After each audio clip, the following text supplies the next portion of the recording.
Jamais pareil événement n'était arrivé en public dans l'histoire du pays.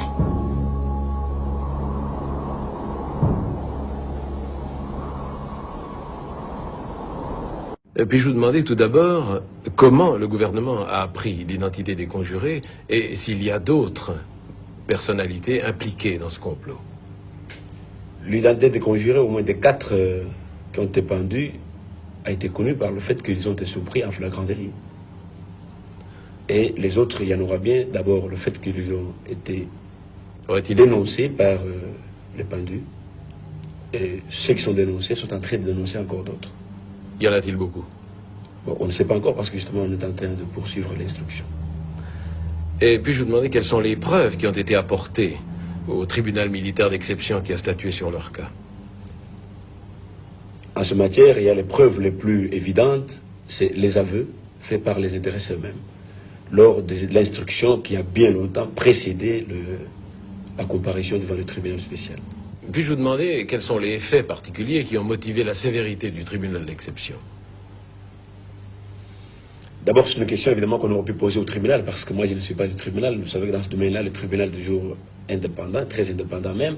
Mais il y a l'opinion surtout. Vous savez que l'opinion était très émue, l'opinion congolaise, au moment où le pays est en train d'entamer une guerre acharnée pour son indépendance économique, des connivences avec même les intéressés. Ces gens voulaient alors renverser le régime. C'est comme ça que le pays était très ému, très affecté par les coups, et étant donné que les juges sont des hommes, évidemment, ils ont été influencés par la même... Et puis je vous demander, ensuite logique, quels sont les faits qui ont empêché l'application de la grâce présidentielle? Je vois que c'est exactement la même gravité à laquelle le gouvernement congolais a en tête, n'est-ce pas, avec en tête son président de la République, attaché au fait, à l'infraction commise par les intéressés. Mais surtout, ce qui est plus grave, c'est la connivence avec les milieux de haute finance étrangères pour renverser le régime. Ces mêmes milieux de haute finance étrangères que nous combattons pour les intérêts supérieurs de la nation.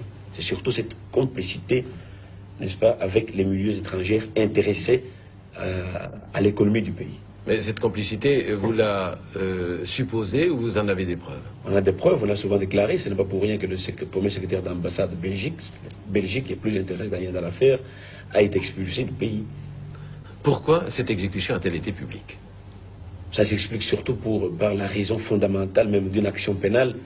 L'action pénale ne doit pas être toujours répressive, mais elle doit aussi être préventive.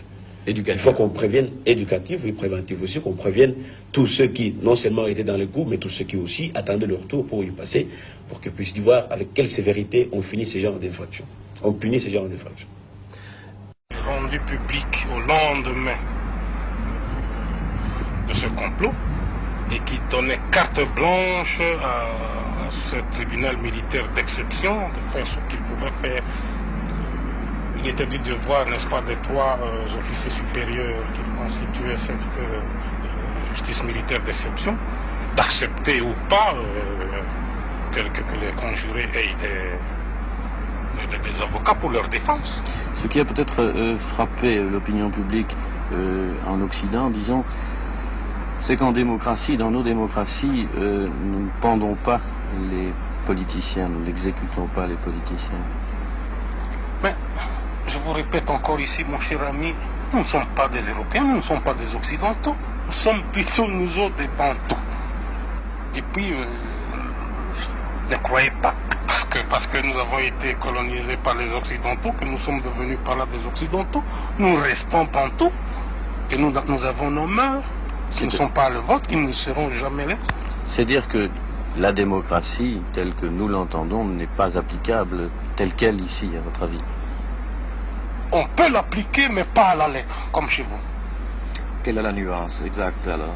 La nuance, c'est que chez nous, le respect dû à un chef, par exemple, c'est quelque chose de sacré. On ne peut pas jouer ou blaguer avec un chef. Lorsqu'un chef décide, il décide, un point c'est tout.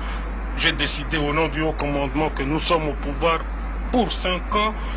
Et un point c'est tout. Il n'appartenait plus à un groupe de politiciens d'aller se mettre du côté des financiers pour provoquer encore des désordres ou des troubles dans ce pays. Ils l'ont fait, il fallait un exemple. Revenons-en. Il est dangereux de faire la grève ici aux États-Unis. C'est très dangereux de faire la grève parce que vous savez bien, nous n'avons pas la démocratie telle qu'américaine, nous n'avons pas le droit de dire tout ce que nous pensons. Nous ne pouvons pas aller à l'encontre de la Constitution. Nous sommes obligés de nous taire, on souffre, mais on ne dit rien. Qu'est-ce que vous risquez en faisant la grève? Nous risquons une arrestation certainement, et peut-être un emprisonnement, ou en tout cas sans issue.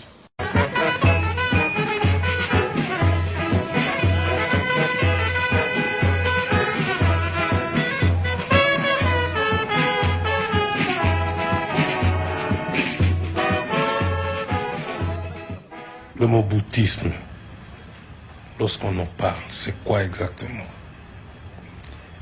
C'est l'ensemble de tout ce que j'ai prêché depuis le début de mon action, depuis la date historique du 24 novembre 1965. Et ça se résume en ceci: les enseignements, la pensée et l'action du président fondateur du MPE.